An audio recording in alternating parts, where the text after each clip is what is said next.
Peggy 18.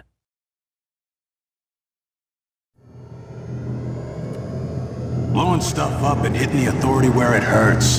That's my game. Now, if you're as good as Elizabeth says you are, then I do believe you and I will get along nicely.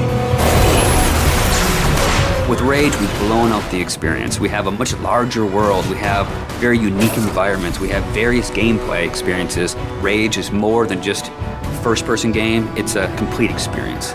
We're known for making this straightforward action shooter, and we kept that. But then we added on top of it this deep and meaningful story.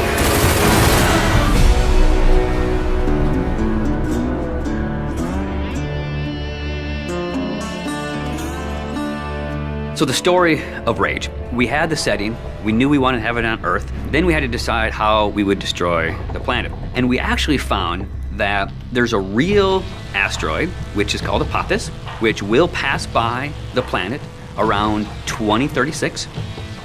So in the fictional world of Rage, when the governments of the world discovered that Apophis would hit us and destroy most of civilization, they initiated a program called the Eden Project. So the game starts out where you are an Ark survivor. You are one of those people buried in 2036. Your Ark emerges from the ground 100 years later. Unfortunately, you're the only one that survives in your Ark. So when you step out, you are alone. And it's this post-apocalyptic world that you rise up in, and it's this twisted version of the reality you used to know, and you really don't know what to expect. Current position unknown. There's mutants and there's bandits, and there's groups of settlers trying to survive. You people are only trouble. Now be on your way. The world has moved on, and it has its own thing going. We don't give the character a name or a face that's unique to the story. We want the player to jump in and actually add his own identity into that character. So when you step out of your Ark in Rage, you have no idea what your role in the bigger conflict will be. At first, all you are worried about is surviving. And you team up with some settlers, and you're doing some odd job. So here's what I need you to do. So you're not just going from one area to an airlock to the next area. It is an open world. It's believable in a sense. And it's the story and the characters and the setting that really delivers the gameplay. You're driving across these landscapes, and you're going visit people here, and they're giving you jobs to do. And as you head out of your safe zone, you enter like a combat area.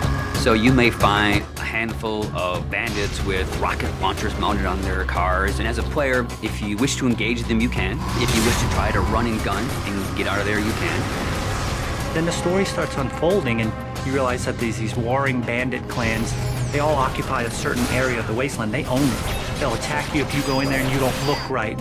Then the same thing with the towns. If they don't know you, they're going to treat you like an outcast.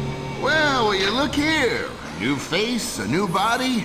Oh, I am so glad I got out of bed this morning. You start learning about these crazy mutants who they don't even like each other, much less you, much less the bandits. And then you learn about this other faction, the Authority, and they start playing a bigger and bigger role in the story. They are trying to control the wasteland and set the direction of mankind. That's the truth. And that's what people need to know. So there's a small group of people called the Resistance that are fighting against the Authority. The Resistance discovers you. And everyone knows that Ark survivors have a certain specialness to them. You got all those little computers racing around inside you. As you move through the story and you become more important and people start to take notice of you, so does the Authority. As you, the player, get your weapons and start interacting with the characters and start fighting all the bad guys in the world, you understand what your role is in the world. So, you're the new team member. The story in a game really gives meaning to the action. It creates the setting that all the gameplay exists on. And if you have a compelling story and you have compelling action and ways to drive the player forward, it just creates a richer experience and a more complete package. But it's always about, again, something new around every corner, and you really have to stay on your toes in the wasteland.